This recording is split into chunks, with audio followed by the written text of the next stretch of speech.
Welcome to the Tech Playground. I'm really very into technology. There's a lot of teachers that don't think introducing technologies into their classroom is a good idea, but I think completely otherwise. I think to move forward in this world, you need to spark students' interests.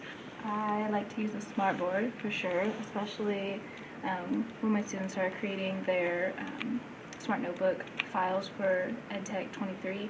They come up here and test it out on the smart board to see how it's going to look. They're in here using the new technology and they just get very excited about playing with the tools and just seeing what's going to happen when they get into their classroom. That's really exciting. I think I'm really interested in perhaps looking at some new technologies that are coming out for the classroom, such as the Sphero bot, which teaches students how to code. I think that would be interesting and neat to have something like that in here. The Tech Playground is really, it just sort of gets you thinking in new ways, and I think that's really important as a teacher to do that, and because you want your students to be thinking in new ways and to spark their curiosities and to get their interests going. It really depends on teachers themselves. I mean, our major problems with education here has more to deal with Common Core or past objectives or whatever it is right now.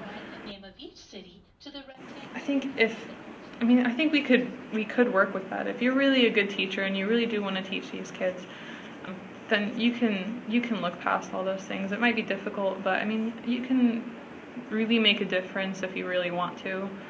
Just the main thing is sort of sparking the kids' curiosities, and I think Tech Playground is really helpful with that, helping people become better teachers and encouraging new ways of learning. I mean, it's the reason why I had students coming up to me after class telling me, wow, I really learned a lot, and all of it was in one lesson, and that they had trouble when the other teacher would teach them some stories, because really all she would do was just read the story aloud, which is ridiculous. You can't do that. I think in a year moving to Dubai to teach abroad, which is going to be exciting, because Dubai is, I mean, if I wanted to relate it to this, Dubai is a very modern place, and they're very up to date as far as technology and architecture and things to do. And so these students that I'm going to be teaching over there are probably going to be very into new and contemporary things. And so I think volunteering here is going to be helping me out big time.